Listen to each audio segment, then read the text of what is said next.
Assalamualaikum warahmatullahi wabarakatuh. Nama saya Nur Kisina Irisha binti Muhammad Juzaha. Hari ini saya akan menceritakan tentang pendekatan ekonomi dan sistem pendidikan Malaysia dalam mengharungi pandemik COVID-19. Bila pandemik COVID-19 bermula? Pandemik COVID-19 bermula pada akhir tahun 2019 di Bandar Wuhan, China, sebelum merebak dengan pantas ke seluruh dunia. Pada 11 Mac 2020, Pertubuhan Kesihatan Sedunia (WHO) telah mengisytiharkan sebagai pandemik global, termasuk Malaysia dari segi kesihatan, ekonomi dan sosial. Pandemik COVID-19 telah membawa perubahan menyeluruh terhadap sistem kehidupan manusia. Penularan virus ini bukan sahaja mengancam nyawa, malah menjejaskan sumber pendapatan rakyat serta kelangsungan sistem pendidikan negara. COVID-19 ialah penyakit berjangkit yang menyebabkan oleh coronavirus yang baru ditemui dan gejalanya termasuk demam, batuk kering serta keletihan. Simptom COVID-19 boleh termasuk batuk, demam dan gejala lain juga yang serupa dengan jangkitan lain. Oleh itu, Kerajaan Malaysia telah mengambil pendekatan menyeluruh dan strategik dalam aspek ekonomi dan pendidikan bagi memastikan kestabilan negara dapat dikekalkan. Terdapat 3 gejala utama bagi COVID-19. Yang pertama, batuk. Batuk merupakan salah satu gejala utama COVID-19. Individu yang dijangkiti biasanya mengalami batuk yang kerap dan berpanjangan. Batuk berlaku kerana saluran pernafasan menjadi sensitif akibat jangkitan virus tersebut. Yang kedua, demam. Demam juga merupakan tanda bahawa tubuh sedang melawan jangkitan virus. Suhu badan akan meningkat melebihi suhu normal dan individu mungkin berasa panas, menggigil serta tidak selesa. Yang ketiga, keletihan. Keletihan berlaku apabila badan menjadi lemah dan kurang bertenaga. Individu yang dijangkiti COVID-19 biasanya mudah berasa letih walaupun tidak melakukan aktiviti yang berat. COVID-19 dapat dicegah dengan cara memakai pelitup muka. Memakai pelitup muka dapat membantu mengurangkan penyebaran virus melalui titisan pernafasan. Pelitup muka juga melindungi diri sendiri dan orang lain daripada jangkitan.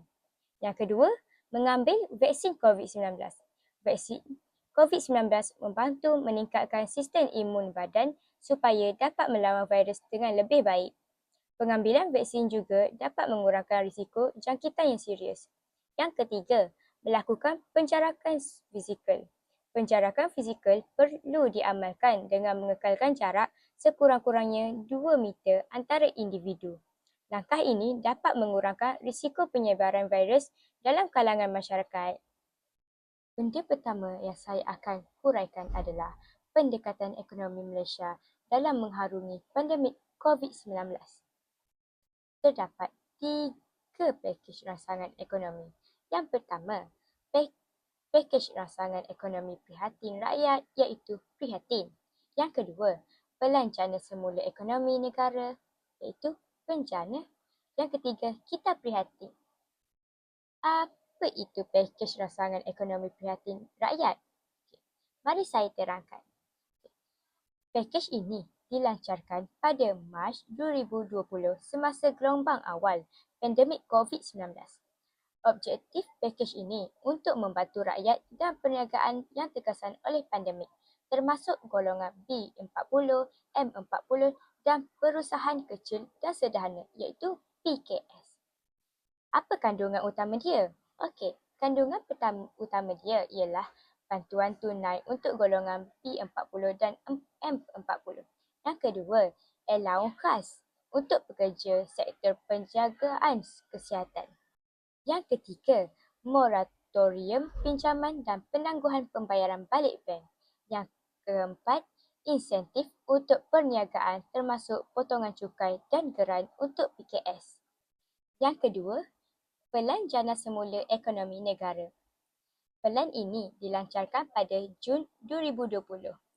Apa objektif dia ya? Objektif pelan ini memulihkan ekonomi selepas fasa Perintah Kawalan Pergerakan, iaitu PKP dan merangsangkan pelaburan serta peluang pekerjaan. Kandungan utama pelan ini ialah yang pertama, program insentif pekerja dan pengurangan cukai untuk syarikat. Yang kedua, dana bagi perusahaan mikro, kecil dan sederhana iaitu PMKS. Yang ketiga, insentif digitalisasi untuk perniagaan dan galakan e-dagang. Yang keempat, program pembangunan modal insan dan latihan semula pekerja. Yang terakhir sekali, Kita Prihatin. Kita Prihatin dilancarkan pada 2021 semasa pandemik masih memberi kesan kepada rakyat. Objektif Kita Prihatin ialah untuk memberikan bantuan kebajikan kepada golongan yang paling terkesan, termasuklah B40, OKU dan pekerja yang hilang pekerjaannya. Kandungan utama Kita Prihatin ialah bantuan tunai dan subsidi untuk keperluan asas.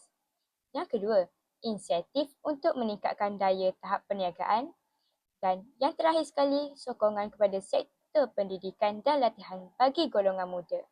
Selain tiga perkara yang saya terangkan tadi, kerajaan Malaysia turut memperkasakan ekonomi digital, iaitu Malaysia menekankan transformasi digital sebagai salah satu pendekatan utama untuk mengekalkan kelangsungan ekonomi semasa pandemik. Kerajaan menggalakkan perniagaan kecil dan sederhana iaitu PKS serta peniaga individu untuk beralih ke platform e-dagang. Ini termasuk menggunakan aplikasi jual beli dalam talian, media sosial untuk pemasaran dan sistem pembelajaran tanpa tunai seperti e-wallet dan perbankan digital. Dengan langkah ini, aktiviti ekonomi dapat diteruskan walaupun pergerakan rakyat terhad akibat Perintah Kawalan Pergerakan. Selain itu, digitalisasi juga membuka peluang pekerjaan baru dalam sektor teknologi dan logistik sekaligus membantu meningkatkan daya saing ekonomi negara dalam jangka yang panjang. Selain itu, kerajaan Malaysia juga meningkatkan peruntukan untuk sektor kesihatan sebagai langkah kritikal dalam mengekang penularan COVID-19. Perbelanjaan ini meliputi pembelian vaksin secara besar-besaran, peralatan perubatan seperti alat pengesan COVID-19, ventilator serta sokongan kepada hospital dan klinik kerajaan dengan memastikan sistem kesihatan negara kuat dan rakyat dilindungi daripada jangkitan. Produktiviti tenaga kerja dapat dipelihara dan ekonomi dapat pulih dengan cepat. Tambahan pula, sokongan ini meningkatkan keyakinan pelabur dan masyarakat bahawa Malaysia mampu menguruskan krisis kesihatan dengan cekap. Yang penting untuk kestabilan ekonomi. Apakah inisiatif bagi sistem pendidikan Malaysia? Mari saya huraikan. Menurut Siti Halwa 2021, bidang pendidikan merupakan salah satu sektor sosial yang terkesan akibat pandemik ini kerana semua institusi pendidikan sama ada di peringkat rendah hingga ke peringkat universiti turut menerima impaknya. Apabila sekolah ditutup, bagaimana kita hendak belajar? Apabila sekolah ditutup, sistem pendidikan beralih kepada pembelajaran dalam talian. Guru menggunakan pelbagai platform digital untuk mengadakan kelas secara maya. Walaupun menghadapi cabaran pada peringkat awal, pendekatan ini memastikan pembelajaran murid tidak terhenti sepenuhnya. Pandemik COVID-19 telah mengubah sistem pendidikan negara secara menyeluruh termasuk pelaksanaan pembelajaran dalam talian. PDPR juga melatih guru dan pelajar menguasai kemahiran teknologi maklumat yang semakin penting dalam era globalisasi. Bagaimana untuk mengurangkan jurang digital? Kerajaan dan pelbagai pihak menyediakan bantuan peranti seperti tablet dan komputer riba kepada pelajar kurang berkemampuan. Selain itu, modul bercetak dan siaran pendidikan melalui televisyen serta radio disediakan untuk murid yang tiada capaian internet.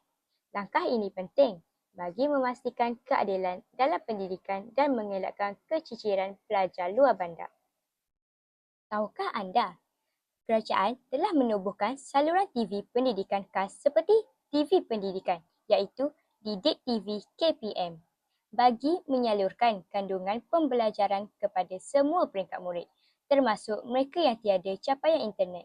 Saluran ini menyediakan rancangan interaktif dan berstrukturkan berdasarkan kurikulum negara, memastikan pelajar masih dapat mengikuti pelajaran walaupun secara fizikal tidak hadir ke sekolah. Inisiatif ini juga membantu mengurangkan jurang digital dan memberi peluang pembelajaran saksama kepada semua lapisan masyarakat. Ini merupakan contoh rancangan didik TV KPM. Murid dan guru perlu juga mendapatkan sokongan psikososial. Pandemik menyebabkan tekanan emosi dan kebimbangan dalam kalangan pelajar serta guru. Oleh itu, sokongan kaunseling dan motivasi diberikan bagi memastikan kesihatan mental terus terjaga. Hubungan komunikasi antara guru, ibu bapa dan murid juga diperkukuhkan. Pelbagai langkah di sekolah dapat membantu mengurangkan penularan COVID-19 serta menyokong keselamatan pelajar dan kaki tangan sekolah. Menurut Dr. Shahrizul Amri, generasi yang terkesan oleh gangguan pembelajaran semasa pandemik COVID-19 perlu menerima sokongan berterusan bagi menangani kesan keciciran pembelajaran. Tahukah anda, beberapa peperiksaan dan aktiviti kokurikulum terpaksa ditangguhkan atau dibatalkan seperti PT3 dan UPSR, sekaligus memberi kesan kepada perancangan akademik dan peluang pembangunan diri pelajar. Secara keseluruhannya, Malaysia berjaya mengharungi pandemik COVID-19 melalui pendekatan yang holistik dan bersepadu. Dalam aspek ekonomi, bantuan kewangan, moratorium, subsidi upah dan transformasi digital membantu menstabilkan ekonomi secara melindungi kebajikan rakyat. Dalam aspek pendidikan pula, pelaksanaan PDPR, penyediaan bahan alternatif dan penyelesaian pentaksiran memastikan proses pembelajaran tetap berjalan walaupun dalam keadaan krisis. Kejayaan ini membuktikan bahawa kerjasama antara kerajaan, institusi dan rakyat amat penting dalam menghadapi cabaran besar seperti pandemik. Pengalaman ini juga menjadi pengajaran berharga untuk memperkukuhkan sistem ekonomi dan pendidikan negara pada masa hadapan. Itu sahaja daripada saya. Sekian, terima kasih.